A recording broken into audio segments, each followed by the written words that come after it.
Welcome to Hot Takes on the Classics. Before we begin today's show, kindly go like us on the podcast platform of your choice. We would really love it, especially if you wrote us a glowing review. And now on with our second season, a season on love.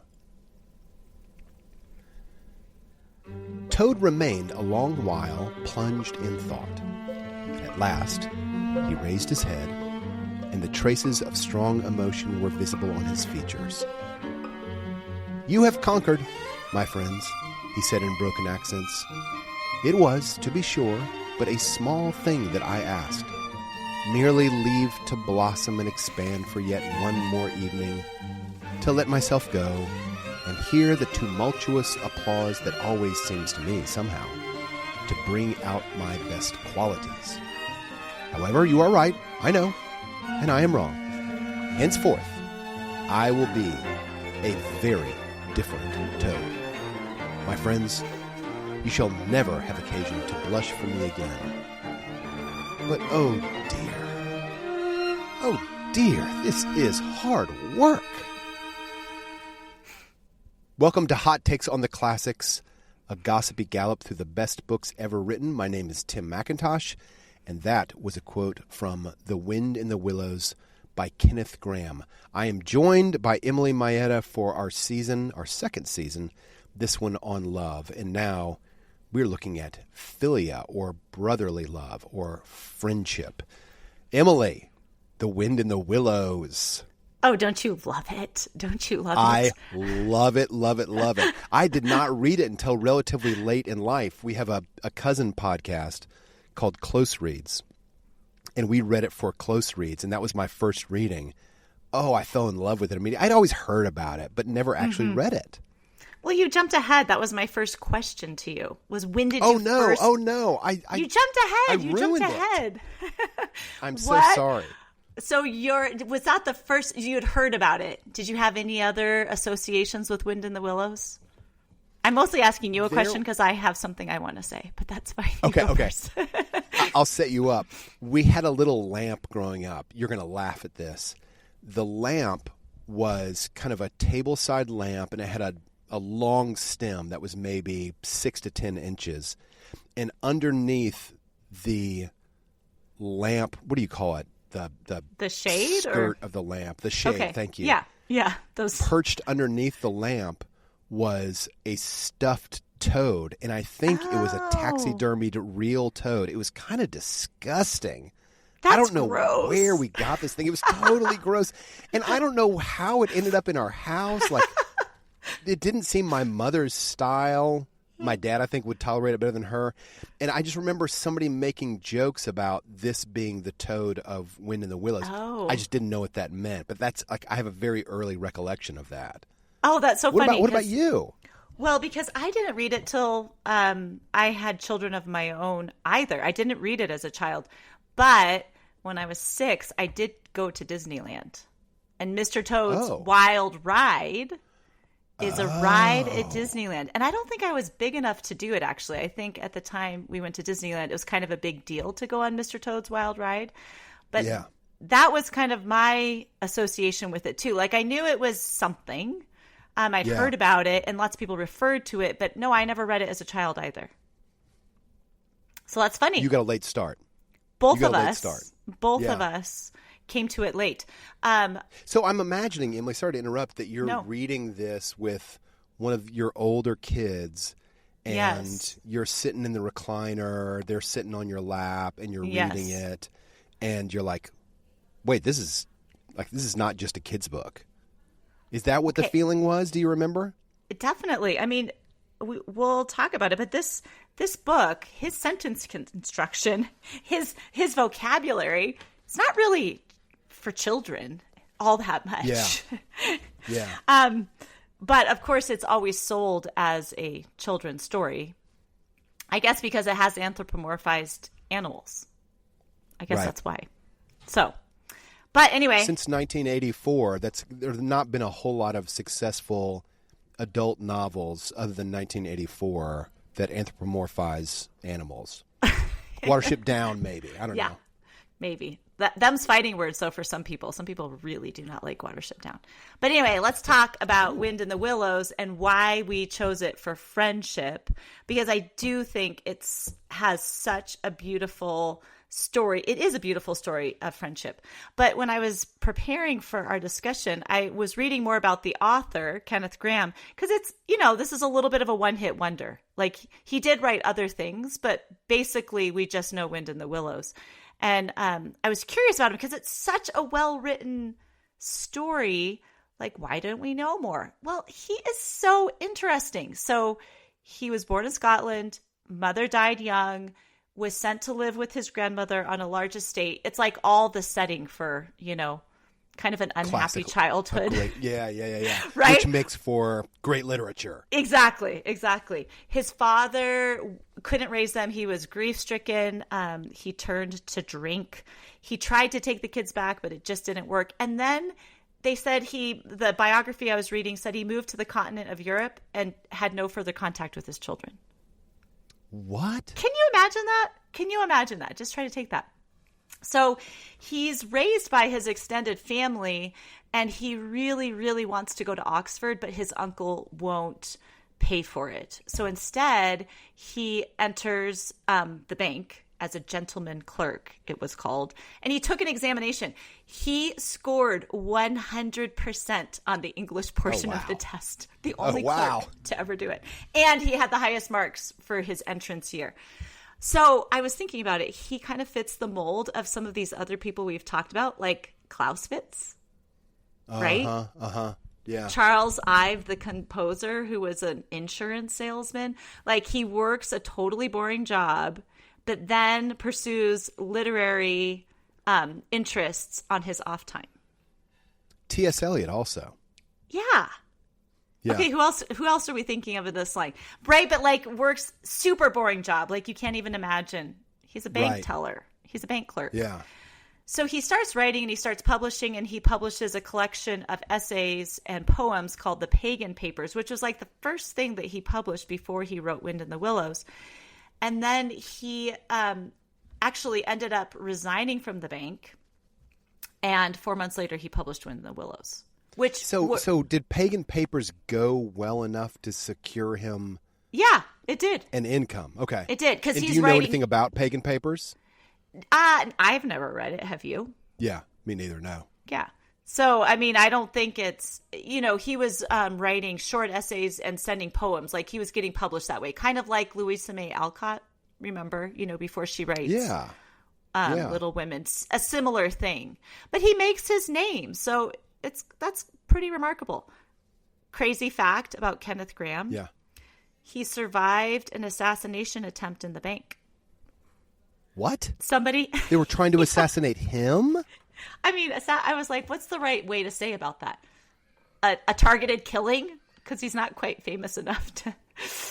But some guy walks into the bank and shoots 3 times directly at him and misses. Because of the Pagan Papers? No context was given for it when I was reading about it. What? So how about that? Crazy. So he publishes Wind in the Willows, and actually was really criticized by a lot of critics. But Vanity Fair did write this. They said it was the best book ever written for children and one of the best books for adults. So there you go. Amazing. Yeah. So I read this book with my kids. The last few years I haven't done it as much, but I read it pretty much every winter. It's our winter read. And we refer to it a lot. And we refer to friends within the realm of these characters. And we also, I have decided, and this is one of the things that I think we should think about as we read it, but I do think it is kind of a meditation on what it means to live a good life. Oh, really? What do you think?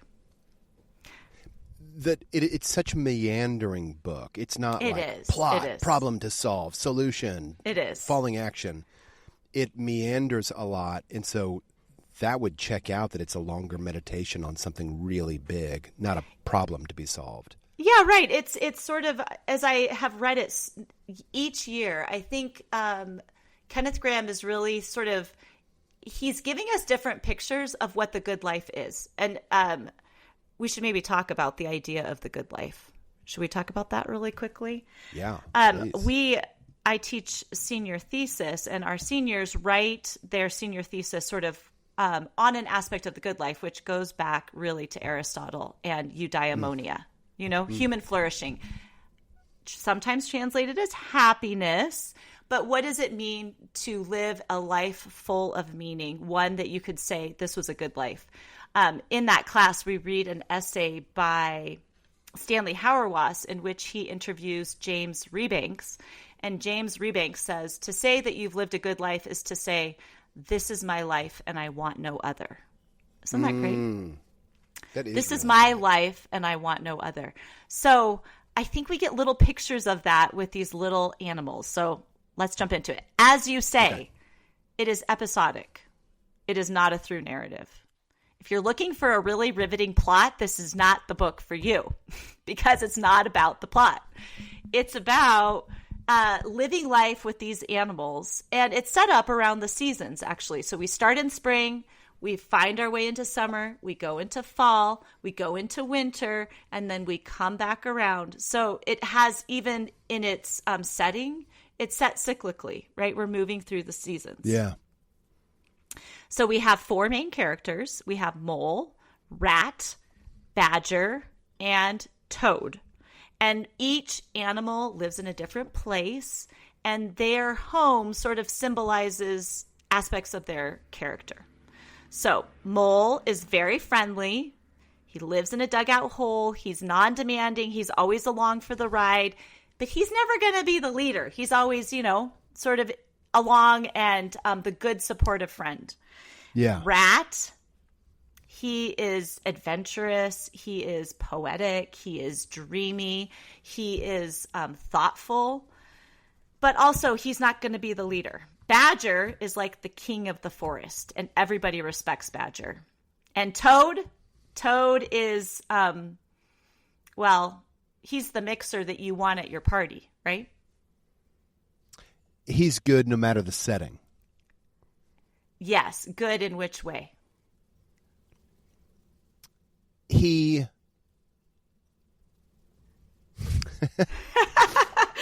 Pause. I want to hear you explain it, because I've got a vision in my mind, but I'm going to derail you I'm going to derail you. I want you to go first. Well, I was trying to think, who is he like in literature? Who is Toad like in literature? He's over the top. He's super vain. He's loud, obnoxious, but everybody loves him. Galen and I play this game. I think we've talked about it on the air before. And the game is invite 12 people to a dinner party. It can be any living person. And it's a very fun experiment because you don't want to sit someone who loves to talk and loves to be listened to next to somebody else of the same proclivity. Exactly. Toad has a little bit of, he's not afraid to stand on the stage, but like you said, he's a mixer. You can kind of put him between different types of people. Yeah, you can. But he is, he's totally over the top. So the story starts in spring. Mole is in his house down underground, digging, and he is struck by spring fever, and he comes up and he finds himself in a bustling meadow and he starts exploring. So he's got spring fever and he runs into Rat, and Rat convinces Mole to get out of the hole and join Rat on the river. So they're going to adventure. And Mole is able to enter into Rat's world, which makes Mole, he's really happy about it. He's an underground animal, but he wants to join. Rat invites him in, and he is willing to go. So right in that first chapter, we see the different parts of the world that Kenneth Grahame is creating. We've been underground. We're on the river. Mole sees the wildwood, very scary place, forest, knows that Badger lives there, and Mole also sees Toad Hall, run by Mr. Toad, the manor, the estate, the landed gentleman of the forest, right? And so he learns all about this. So this is the scene for the unfolding of the book. So we've met all the main characters or heard about them. We haven't necessarily met them, but we also are thinking about these different areas and what they maybe represent. So Mole's nice, maybe peasant home down underground. Rats, fun spot on the river.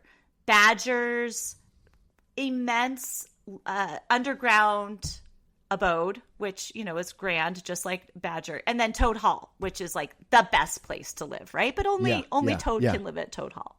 Yeah. So that's how we start out. And there's really nothing happening. It's just sort of descriptions. It's observations. It's living in the world of these animals who are all different, but also all friends. Does it remind you at all of Winnie the Pooh's stories? Completely. Yeah. So but Winnie the Pooh is a little bit more. They oftentimes will start out with an adventure and there's a problem to solve. Yeah. But really, that's not the point. The point it's not is the point. To hear everybody engage with everybody else, for Eeyore to have one of his fits of melancholy. And Wind in the Willows reminds me a little bit of that. Absolutely.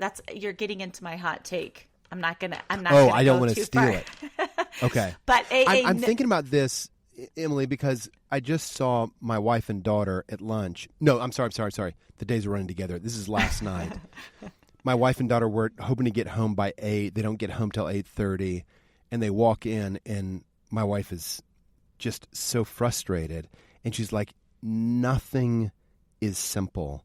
We can never just walk home. Yes. Everything is just sort of a meandering, I'm interested in this, and I'm now interested in that." Yeah.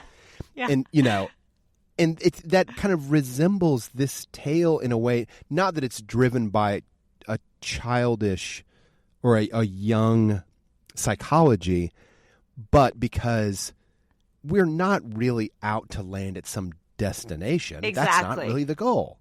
We're meandering, just like you're meandering through the 100-Acre Woods. Yeah, I mean, A.A. Milne, this isn't my hot take, but he was very influenced by this. So he's a generation after Kenneth Grahame, but he loved Wind in the Willows. He actually wrote a play of Wind in the Willows.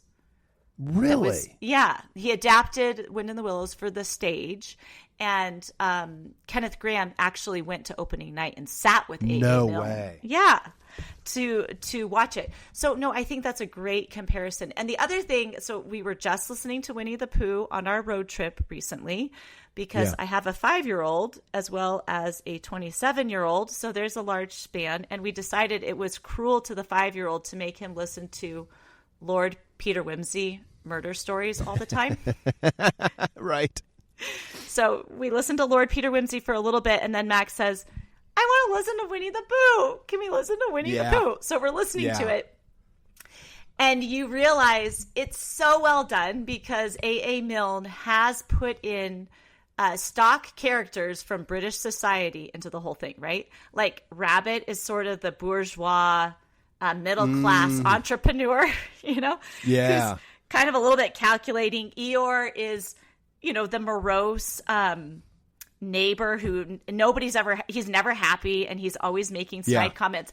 And it's so funny because I love it because it's sort of social commentary, but so does Max because Max thinks the little animals are hilarious.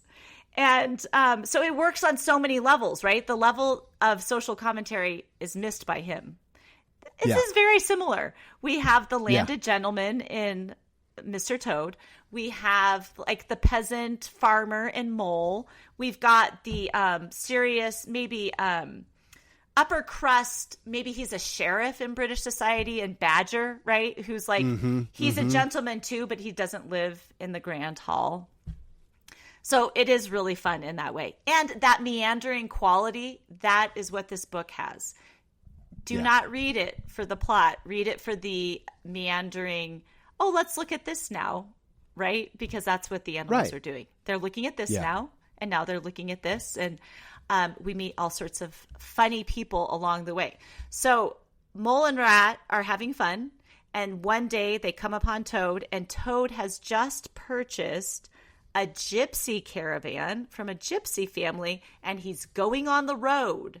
And Mole convinces Rat to go on the road with Toad. So they're going on the road. They're having a grand time. They're camping along the way until Toad sees a motor car and loses his mind. So we're not with Toad for the whole story, but Toad's obsession with the motor car is sort of the one big problem that the novel presents. He is in love with the motor car. And if you think about when he wrote it, he's writing it, Kenneth Grahame's writing it right when the car comes out, right? And so you can imagine there's a number of people who feel like Mr. Toad. Yes, right. I wonder, I'm thinking about my daughter a lot and the way that she experiences the world. We have this little book that was written early, mid-20th century called, I think it's called The Little House. Old story. Yes. Did I give that to her? I bet Maybe you I did. I love The Little House. It's so wonderful. It but is. The perspective there of the motor car is Yes. almost the exact opposite, because the motor car is coming in. Everything is about to get motorized. Yes. Everything's going to start belching smoke into the sky. And the little house is maybe not skeptical of the motor car, but we know something bad is going to happen when the motor car steps up. Toad has a very different response. Right. Well, he's a what's the technological futurist? Is that what his name is? Yeah. Like the people. Right. So where people now are like AI, it's the best. That's Toad in the early 20th century. Toad.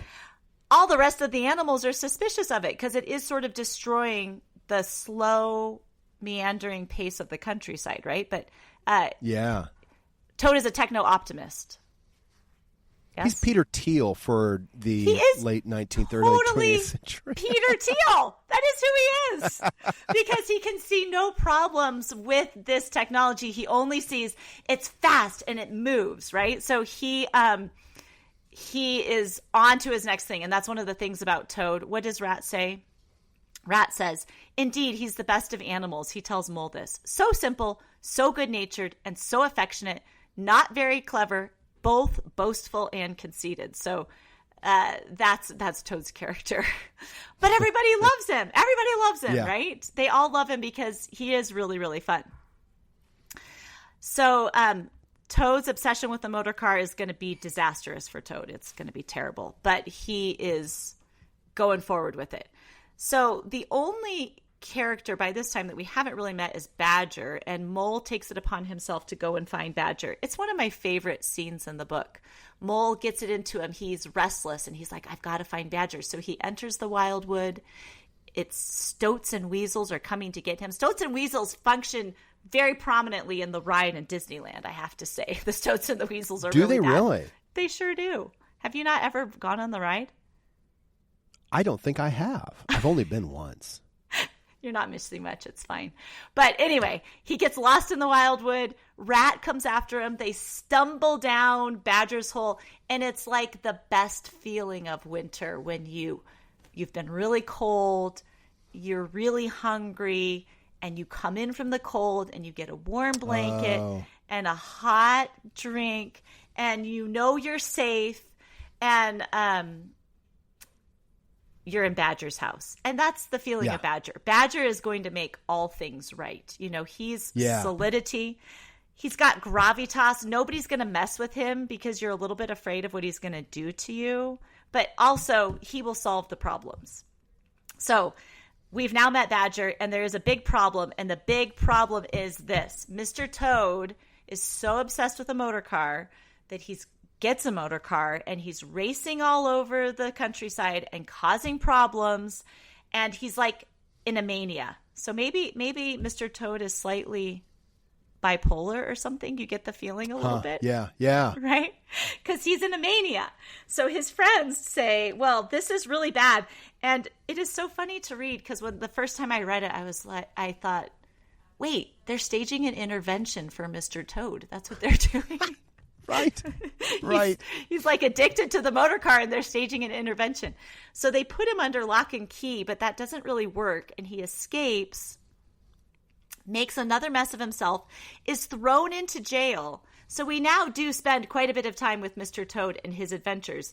And Mr. Toad is a little bit like Tom Sawyer. Remember from Huck Finn? Like Tom Sawyer coming up with these elaborate schemes to get people out of trouble. Well, Toad is a little bit the same way, and he can talk himself out of anything, except he's so vain that he always gets himself into trouble by the end, which is the same thing with Tom Sawyer, isn't it? That Tom Sawyer just goes one step too far and then gets himself out of trouble. So Toad is in trouble, but eventually his friends rescue him. They get him out of jail. They clear Toad Hall, which has been overrun by stoats and weasels, in like the best act of friendship coming in clutch. Yeah, coming in clutch. Yeah. Even though Toad has been terrible to his friends, he hasn't listened to them. He's put them in terrible situations. They come to the rescue and they drive the rascals out. So we end up back where we started with the quote that you read at the beginning, in which Toad recognizes he has to be reformed. He can't be so crazy. Yeah. When I have a picture in my mind of this book, it is Toad behind the wheel of an automobile with like a scarf flying out behind him going 1,000 miles an hour, barely hanging onto the road. That's the right picture, isn't it? Absolutely. What's Mark Zuckerberg's mantra? Move fast and break things. Oh, is it Mark Zuckerberg or is it Elon Musk? I mean, both of them. It's Peter Thiel. Throw them all in there. They're all the same. Right. Yeah. Move fast and break things. That is totally Toad. He is totally that character in Wind in the Willows. Is it worth rereading the quote, Emily? Yeah. Do you want to read it again? Yeah. I'll read it again. Yeah, read it again. So this is after friends have rescued him and kind of cleared Toad Hall. And he says he wants to just have one more moment to let himself go. And they're like, Toad, no, can't let yourself go. This is just dangerous. One more drink. Let me one more time. Let me feel the rush of people's thrill for my soul. No, Toad, you can't do it. Okay, so read his confession. Toad remained a long while plunged in thought. At last he raised his head, and the traces of strong emotion were visible on his features. "You have conquered, my friends," he said in broken accents. "It was, to be sure, but a small thing that I asked, merely leave to blossom and expand yet for one more evening, to let myself go and hear the tumultuous applause that always seems to me, somehow, to bring out my best qualities. However, you are right. I know, and I am wrong. Henceforth, I will be a very different Toad. My friends, you shall never have occasion to blush for me again. But oh dear, this is hard work." Okay, Emily, can I ask you a question? When I read this book, I was living in very close proximity to someone who struggled with substance abuse. Oh my gosh. And I remember thinking, Mr. Toad is an alcoholic. Completely. Okay, you think so too. It wasn't just like the window of time that I first read this book in. No, I mean, that's what I said when I first read it and they put him under lock and key. I was like, they just staged an intervention for their friend. Yeah. Right? That wasn't just an intervention. You are like, interventions. That's what they do for alcoholics. Yeah. Mr. Toad's an alcoholic. Yeah. Yeah. Right. I mean, that is the picture that you get of him, of somebody who is in our world, right? Not in the world of the animals, but in our world, has an addictive personality, we would say. Yeah. And is living from thrill to thrill. Right? He's living from thrill to thrill. Right. And it's destructive.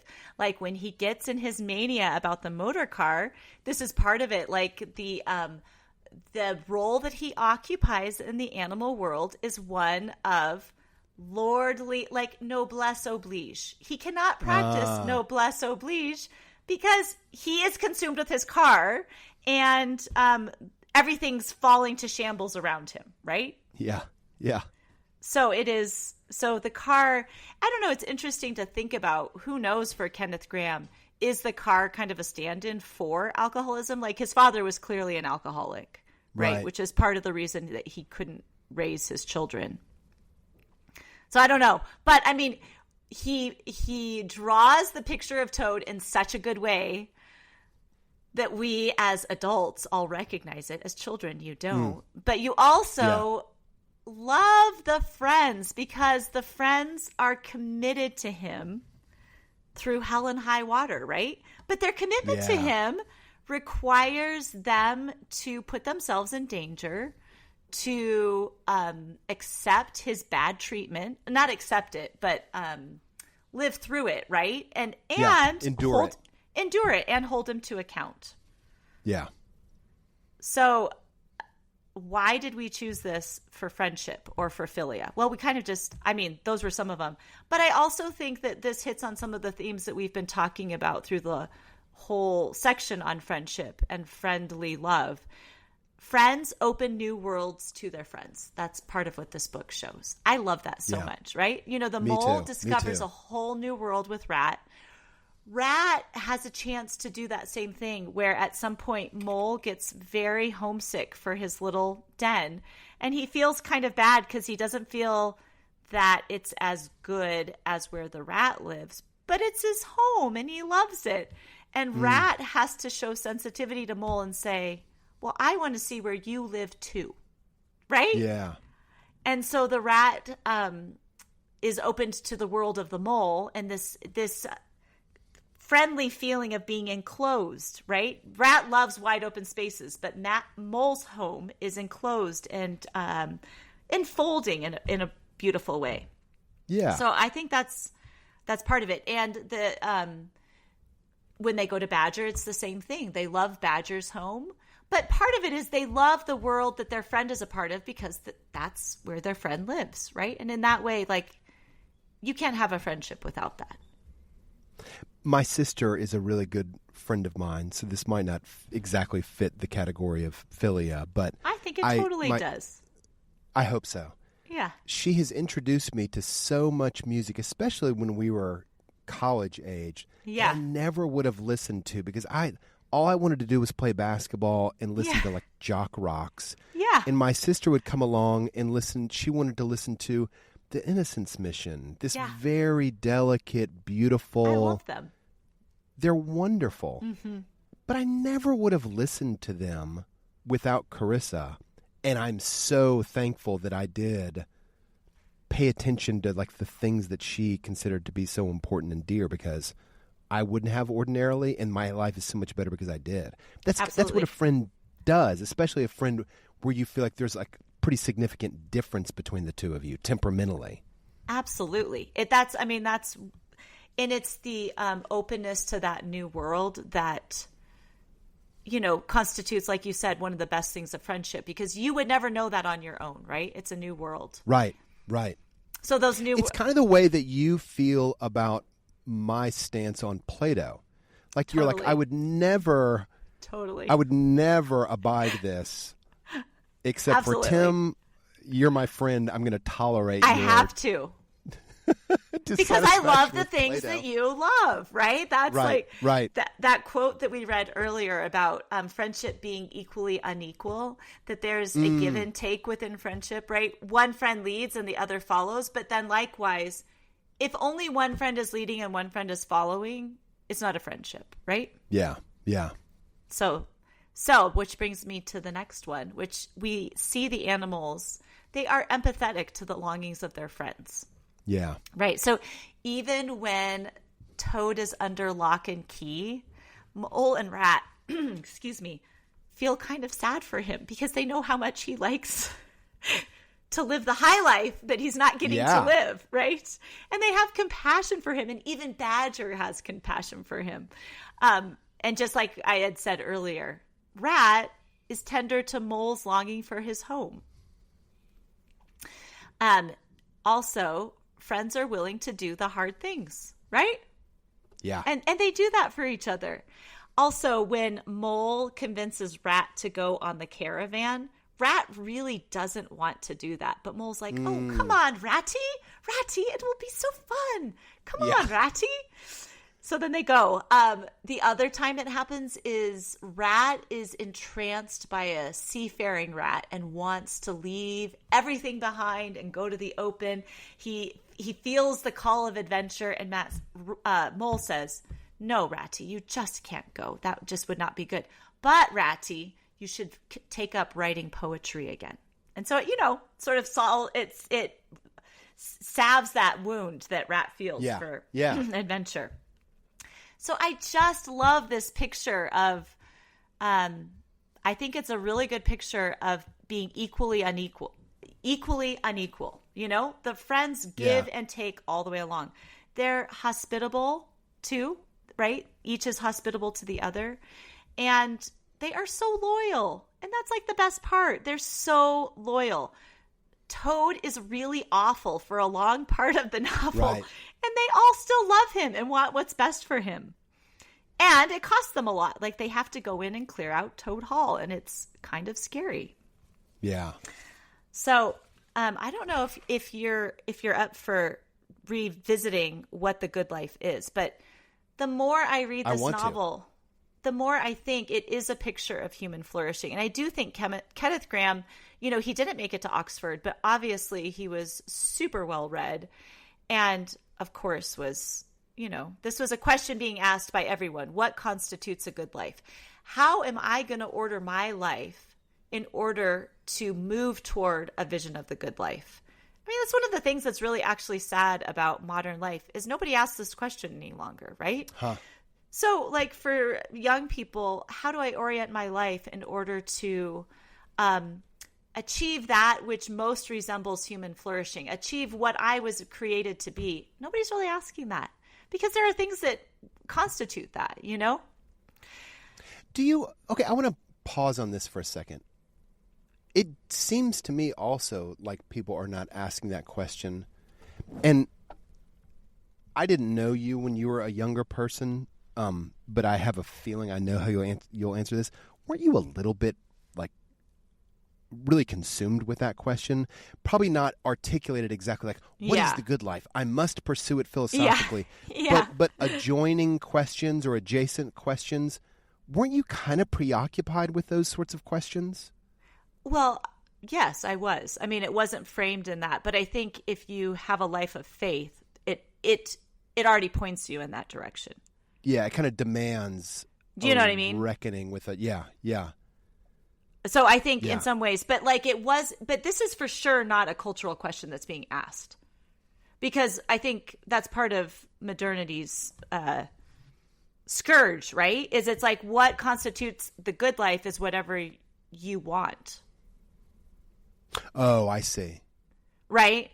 Do you know what I mean? Like you have dominion over that question rather than that question has dominion over you. Exactly. Yeah.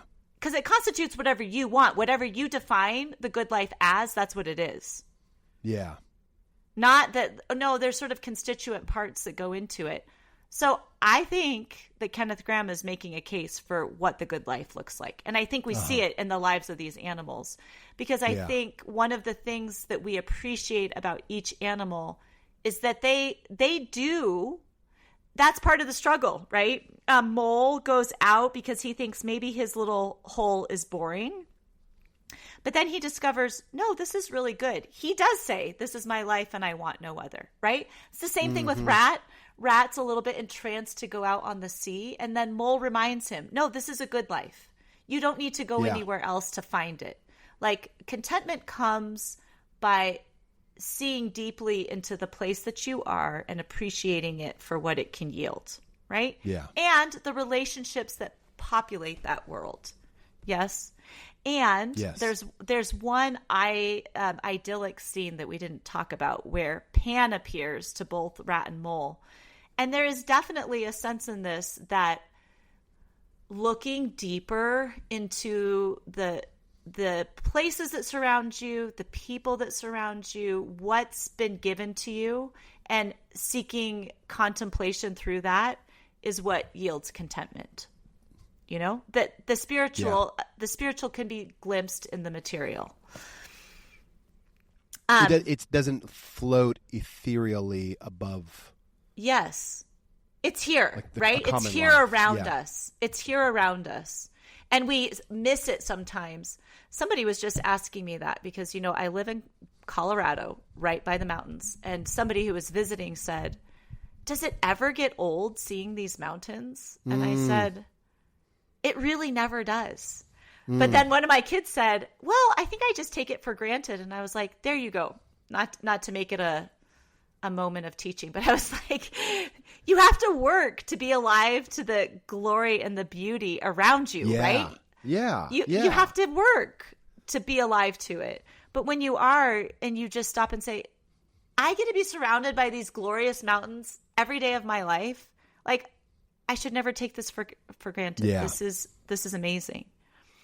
And that's part of what the animals do. They recognize that in the place where they are. And even Toad does it by the end, right? They're like, this is a good life. That's his big victory. That's his big victory. So the good life is contentment, but it is also a willingness to be open to adventure, right? So they all are willing to enter into other worlds because of their friends. So I also think that's part of the good life. Yeah. And we've talked about friendship as being oriented around virtue, right? That's what constitutes friendship. And I think we see that with these animals. Cicero had this quote that you and I talked about for a little while, which basically claimed people who don't have virtue can't really have friendship. Yes. What do you think he would say about Toad? Well, I think that's part of it, is that like Toad is in danger of losing his friends. I mean, he's not. Yeah. But he is in danger of it. Like if, let's say, counter story, Toad never reforms, would he have been friends with his friends? Maybe not. But he does. There's a point to which his friends would be like, okay, Toad, had enough. Yeah. Enjoy yourself. So I think we should take a break and then I'll give you my hot take. Okay, you ready for my hot take? Which you've kind of spoiled a little bit, I have to say. Gosh darn I'm so sorry. It was a mistake. Which is maybe not much of a hot take. I was trying to think, what can I hot take on this? But here's my thing. This is an adult story. This is not a children's story. So you should read it. And if you can't read it as an adult and love it, maybe there's something wrong with you. Time for some self-scrutiny? Time to have a deep look within? And I have backing for this, so I'm just going to read it. Oh, really? Okay. From A.A. Milne. This was his introduction to an edition of Wind in the Willows that came out. This is what he writes. One can argue over the merits of most books, and in arguing, understand the point of view of one's opponent. One may even come to the conclusion that possibly he is right after all. One does not argue about the Wind in the Willows. The young man gives it to the girl with whom he is in love, and if she does not like it, asks her to return his letters. The older man tries it on his nephews and alters his will accordingly. The book is a test of character. We can't criticize because it's criticizing us. As I wrote once, it is a household book. A book that is read aloud to every new guest and is regarded as the touchstone of his worth. But I must give you one word of warning. When you sit down to it, don't be so ridiculous as to suppose that you are sitting in judgment on my taste or on the art of Kenneth Grahame. You are merely sitting in judgment on yourself. You may be worthy, I don't know, but it is you who are on trial. Yes! What a quote! What a quote! Okay, I feel this about a lot of books. I do feel this about a lot of books. Like, if you can't read that and love it, then, you're not dating my daughter. Yeah. Okay, can you think of another book? Is Kenneth Grahame's book one of those books? Well, I mean, I hadn't quite put it into terms like that, but Maybe it is. Because you could think of somebody reading it and being like, oh my gosh, it's a children's book. If they have that take, you have to seriously doubt their character. Yeah. If it can't speak to you. I'm trying to think of other books that are like that for me. Okay, I've got a few. I can. Okay, I want to hear them. Pride and Prejudice. If someone doesn't, okay, let me be the sort of like juvenile who doesn't understand Pride and Prejudice, which is who I was when I was 21, the first time it was assigned to me in a college class. I could not have disliked that book more because it's like a bunch of snooty English people with lace collars talking and Tim, never shutting up. I'm glad you didn't show up to my house when you were 21 because I would have You'd have cast me out. No, I'm just kidding. You'd have cast me out and been like, you're never dating any of my daughters. You're not gone. dating my daughters, yeah. Yeah. Okay, you got to name one.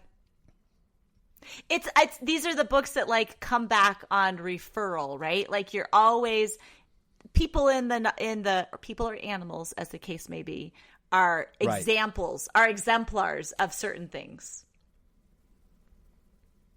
Wait, I don't follow you on that. You're just saying that's the way the book works? I don't understand. No, I'm saying how it functions within our life is we're saying, oh my gosh, that was such a Toad thing to do. Or, oh my gosh, that was such a Wickham thing to do. Or, oh my gosh, that was so Lizzie Bennet. Or that is Mary Bennet, right? Do you see what I mean? Yeah. Like it forms, like that's what he's saying. It's a household book. Like these characters sort of are exemplars of different people that you keep referring back to. Okay, I've got one for you. Okay, great. The Death of Ivan Ilyich by Leo Tolstoy. Really? If someone yes. Oh, that book. So if someone said Anna Karenina, oh my gosh, too long. War and Peace, too long. Yeah. Crime and Punishment, too long. I'd be like, all right. Okay. All right. Yeah. It's really long. You're not willing to do the work, but that doesn't necessarily mean that you are a bad person. Are a bad person. I'm willing possibly to concede that. But The Death of Ivan Ilyich is about 90 pages. Yeah. It is an absolute masterpiece of the first order. Yeah. And it's like a square look at like, have you lived a life that's worthy of living? And it like forces you to answer that question. It's a meditation and it's on the good life. Uncomfortable. It is a meditation on the good life. It's great. We could probably do this all afternoon. We could. We should probably stop. Yeah. Well, thanks, Tim. Emily, that was really great. Fun. Wind in the Willows. What a wonderful book. And it satisfies. It's really worth people's attention. It really is. And just remember, it is you who are on trial when you read it. What a great quote. Emily, also fitting that it's the last of our discussions over the friendship. The second type of love, friendship, philia. We're going to now transition into the next type of love. And again, we're using C.S. Lewis's book, The Four Loves, as sort of a scaffolding for discussing these different types of love. So the next one that we're moving from out of philia, we're moving into romance or eros. And that's, I think, probably the one that people think of first when they hear the word love. They think like romantic love. Yeah. But it's our contention it's only one of the four. So that's what we have in store coming up. We want to thank Clark Stefanik, our producer, and Classical Academic Press, our sponsor. If you have not gone to classicalacademicpress.com for your back-to-school everything, then you need to. Just go check it out. There's a lot of stuff in there that might interest you, including Classical U videos if you are a teacher and you want to kind of like further your understanding of the classical world and classical pedagogy. So also, we want to thank Tom Hagerman, who wrote and performed our music. Thanks again, Emily. We'll see you in our next section, the section on romance. Looking forward to it, Tim. Me too.